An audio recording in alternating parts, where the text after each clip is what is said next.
Il n'y a pas longtemps que l'on célébrait tout ce qui est grand et que l'on se moquait de tout ce qui est petit, comme petite culture, petite industrie, petite politique. La roue a tourné, et même très vite. Les grandes entreprises font maintenant leur compte, où le million est l'unité. Il est clair que les hommes les plus familiers avec ce genre d'affaires tâtonnent dans cette transparence. Certes, il n'est pas facile de débrouiller toutes les causes de cette grande faillite. Sans doute, il y a une proportion entre la structure humaine, qui n'a pas changé, et l'étendue des affaires qu'un homme peut réellement diriger.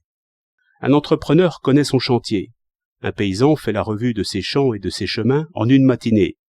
Une hôtelière, avant de s'endormir, fait défiler en son esprit ses verres, ses serviettes et ses draps. Je soupçonne que les choses sont le seul objet possible pour nos pensées. C'est alors que s'exerce la prudence et la prévision. C'est alors que le fameux œil du maître juge et décide. Mais l'abrégé nous perd. Nous ne sommes pas bâtis pour un certain degré de calcul abstrait, ni pour une grandeur ou petitesse quelconque de l'unité. Milliards d'atomes inclus dans une parcelle microscopique ou distance stellaire mesurée en années-lumière, cela n'est pas à notre mesure. Le tout simple chiffre, et tout menu, qui exprime ces immenses différences, n'a pas assez d'angles résistants ni d'épines. Il ne dit rien, parce qu'il ne parle pas au sens comme il parle à l'esprit. Le million en chiffres n'avertit pas, il ne pèse guère. Par cette disproportion, l'homme se trouve promu métaphysicien. Il ne sait plus ce qu'il dit. Du moins, je suis ainsi fait. Il me faut l'exemple.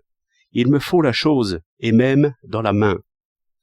Une femme qui coud sait ce qu'elle fait. Un menuisier qui varlope sait ce qu'il fait. La chose se défend et redresse l'erreur. Elle parle aux yeux et aux doigts. L'électricien qui donne le courant à des charrues électriques qu'il ne voit pas, sait déjà moins ce qu'il fait. Il agit par signes et par règles de signes. Il ne saisit plus sous ses doigts la relation entre un geste simple et d'immenses effets. De la même manière, un officier d'état-major donnait par téléphone un ordre raisonnable sur le papier, absurde dans le fait. C'est qu'il ne voyait point la boue, les réseaux, l'état réel des travaux préparatoires. Il pensait en algébriste, construisant sur des suppositions bien nettoyées. Ici, par les hasards, par l'élasticité étonnante des hommes, et aussi parce que l'ennemi était un autre algébriste, l'erreur ne se montrait pas toujours tout de suite, sans compter que les rapports apprenaient bien vite à ne dire que ce qui plairait. Ainsi le chef était comme aveugle aux choses, dans sa chambre de signes. Je suppose qu'il se produit quelque chose d'analogue lorsqu'un homme dirige de son cabinet une centaine d'immenses affaires, dont chacune est déjà trop étendue pour que l'œil du maître puisse la saisir. Ce n'est pas que l'opinion puisse jamais régner sur les affaires. Il n'y a d'affaires, finalement, que de chaussures, de bas de soie, de draps, de papier, et choses de ce genre, qui plaisent ou ne plaisent pas, sont nécessaires ou inutiles, se vendent ou ne se vendent pas. Toutefois, l'opinion peut régner longtemps, et si l'on croit ou si l'on fait croire qu'une affaire est bonne, les effets peuvent donner raison à l'opinion, dans la chambre des signes. Et remarquez qu'il y a aussi des signes de signes, dans une chambre des signes encore plus abstraite, qui est celle du banquier. On comprend qu'ici tout est clair d'apparence, si seulement l'on sait compter, mais en réalité tout à fait obscur et comme opaque par l'absence des choses fabriquées auxquelles se termine toute la richesse possible. Ainsi l'esprit n'est nullement averti, et la catastrophe prend un étrange aspect, comme un orage de signes.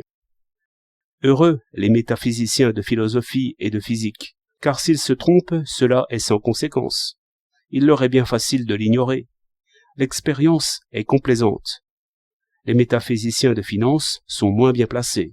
Le petit boutiquier, le petit artisan, le petit rentier sont au bout du fil, et ils ne sont point dans une situation à tout croire, car il y a l'impôt et le chômage, qui sont des suites trop réelles de la métaphysique financière. On ne joue pas avec les besoins, c'est toujours l'économique qui nous rend sages. Quelles folles idées nous formons sur l'univers, sur les dieux et sur nous-mêmes, dès que l'erreur n'a pas pour conséquence la fin.